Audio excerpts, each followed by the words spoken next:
kind of perfect as well. She can only be half present. Edinburgh Festival, and I think it's at the book festival.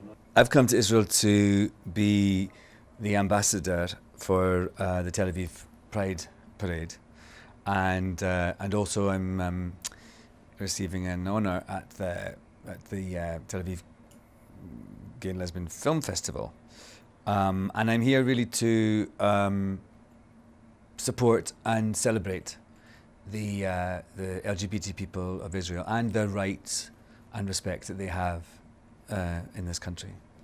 Forget that I've written it. You know that funny thing where it's not. I'm not scared of it. The whole country itself is a kind of conundrum in terms of there's parts of it that are, certain citizens enjoy certain rights, certain people living under its control don't, and I think that's part of what makes it vibrant and exciting, but also what makes it full of problems and has a long way to go. So that event in the Pride Parade last year was just an example of that. It was celebrating a great positive thing, in my opinion, for Israel, but at the same time you see a side of it that's an extremist side that does not agree with that and is kind of using force, extreme force, and out of nowhere, kind of just coming out and destroying the hope. It was very difficult, but it was. The Good Wife was, and I have to talk about it in the past tense now because it's finished.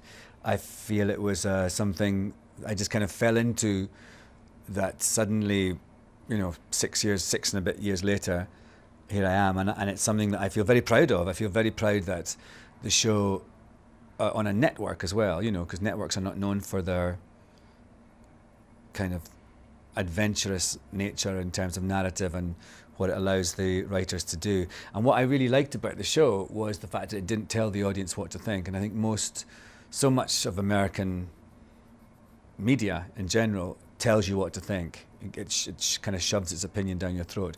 And with The Good Wife, I think it was kind of very ambivalent and ambiguous in its message, and that made the audience, challenged the audience and made them think. I felt that. And sometimes, the characters that you really liked, towards the end of the whole season, Alicia, the kind of character you've been rooting for, kind of was doing things that were not very nice. She became kind of a not a very pleasant person towards the end in many ways. And I really liked that about it. It dared to upset the apple cart and make the audience question what they thought about certain issues. So I'm very proud of it, and I had a great time, and also I feel it was ready. It was time for it to end. It was before it got watered down and kind of just kept repeating itself. I think it bowed out just when it should have. They mostly do photo books and art books, but they published it. When I would finish work as Eli every day, I would zhuzh up all my hair, my horrible Eli middle-aged man hair, and I would take my tie off and put it up on my head like this, kind of like as a sort of a hippie, and I'd look ridiculous. I'd look like, Eli had exploded. And I would walk off the set, and all the crew would always go, "Oh, hey, Alan, there's been a mistake. You've got to come back and reshoot that." So I'd go, "Ah, ha, ha, ha, ha." And actually, sometimes that did happen. But so in a way, I'm very good at, I immediately left him behind. I immediately roughed up my hair, and he was gone. And that's what I did when the show was finished. I literally the next day, I flew to Los Angeles and started to film. And I was a character that could not have been more different to Eli. So when I leave Tel Aviv, I arrive back in New York on Sunday, and on Monday I start a new movie called After Louie, a little independent film. That's why I've got this beard, because I have to look older. So I'm growing a beard to try and look in my mid to late 50s. Now it's about to happen. This could be quite fun. I keep getting emails about the book. Got another book about to come out in September. It's a little lighter, and it's a book of photographs and stories that I've taken and written, and it's called "You Got to Get Bigger Dreams," which is a thing that the title is from a story about my friend Eddie, who's obsessed with Oprah Winfrey, and I took him to an event that Oprah was being honoured at, and he was desperate to get a photograph of her.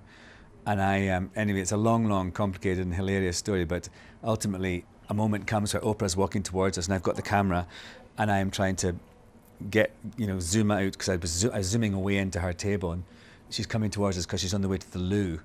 And Eddie's like, she's coming, quick. And I see him through the lens and he turns to Oprah and I hear him saying, Oprah, may I have a picture with you? It would be my dream. And Oprah said, you got to get bigger dreams. Cheers. Please do that to your mom.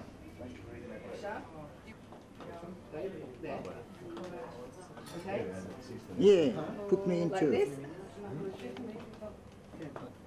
Boom, nailed. Right. Okay, I'm asking for one. Well, it's the first time in my life I've asked for one. Is that right? Really, right?